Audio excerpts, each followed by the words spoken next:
এক ব্যক্তির সন্তান মানুষ করার সিক্রেট। অনেক দিন পর ভদ্রলোকের সাথে দেখা।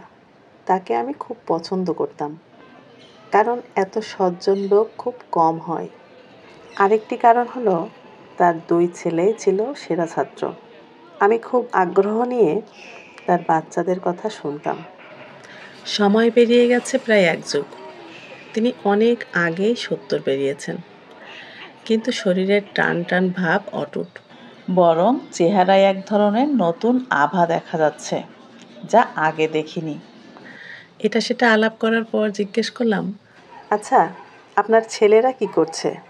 তিনি বললেন, উপরওয়ালার কৃপায় বড়টা বুয়েট থেকে বের হয়ে MIT থেকে PhD করছে। ছোটটিও বছরখানেক আগে বুয়েট থেকে রেকর্ড মার্ক নিয়ে ফার্স্ট হয়ে সেখানেই জয়েন করেছে। তবে এখন শিকাগো বিশ্ববিদ্যালয়ে PhD করছে। পড়া শেষে ফিরে আসবে।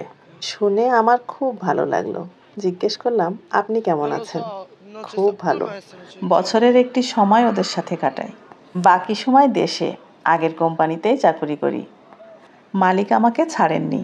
কিছুটা লজ্জা ভেঙে বললাম, আচ্ছা, এই যে আপনার বাচ্চারা এত ভালো করছে, এর সিক্রেট কি? তিনি বললেন, কোনো সিক্রেট নেই, তবে কিছু উপদেশ আছে। ধৈর্য ধরে শুনতে চাইলে বলতে পারি। হ্যাঁ, অবশ্যই, আমি শুনতে চাই। তিনি বললেন, আচ্ছা শুনুন তাহলে। নাম্বার 1, খান বা না খান, বাচ্চাদের সেরা শিক্ষকের কাছে পড়াবেন। মনে রাখবেন, টাকা দিয়ে সেরা শিক্ষক পাওয়া যায় না। সেরা শিক্ষক তিনি, যার জ্ঞান ও মন ভালো।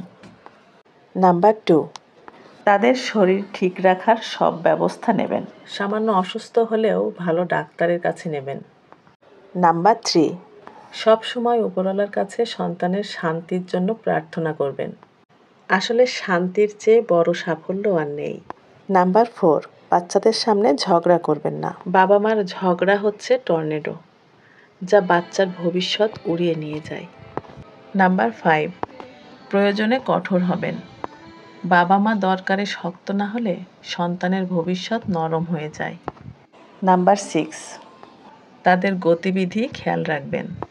আমার ছেলেরা টেম্পু চড়ে স্কুল কলেজে যাওয়ার সময় তারা জানতো না যে পেছনের টেম্পুতে আমি তাদের ফলো করছি।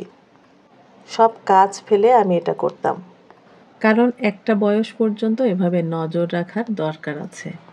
নাম্বার 7, বাচ্চাদের জন্য একটি উপদেশই যথেষ্ট। তা হলো, তুমি মানুষ, পশু নও। তাই তোমাকে মানুষের আচরণ করতে হবে, পশুর নয়। নাম্বার 8, স্ত্রীকে ধন্যবাদ দেবেন, কারণ বাচ্চারা আসলে মানুষ হয় মায়ের হাতে। বাবারা তেমন সময় দিতে পারে না। একটানা কথা বলে তিনি দম নিলেন। তারপর বললেন, বাচ্চা মানুষ করার জন্য এগুলোই যথেষ্ট, আর কিছু লাগবে না। ভদ্রলোক হাসছেন, তাতে এক ধরনের আলো, আর সে আলোয় আমি ডুবে যাচ্ছি।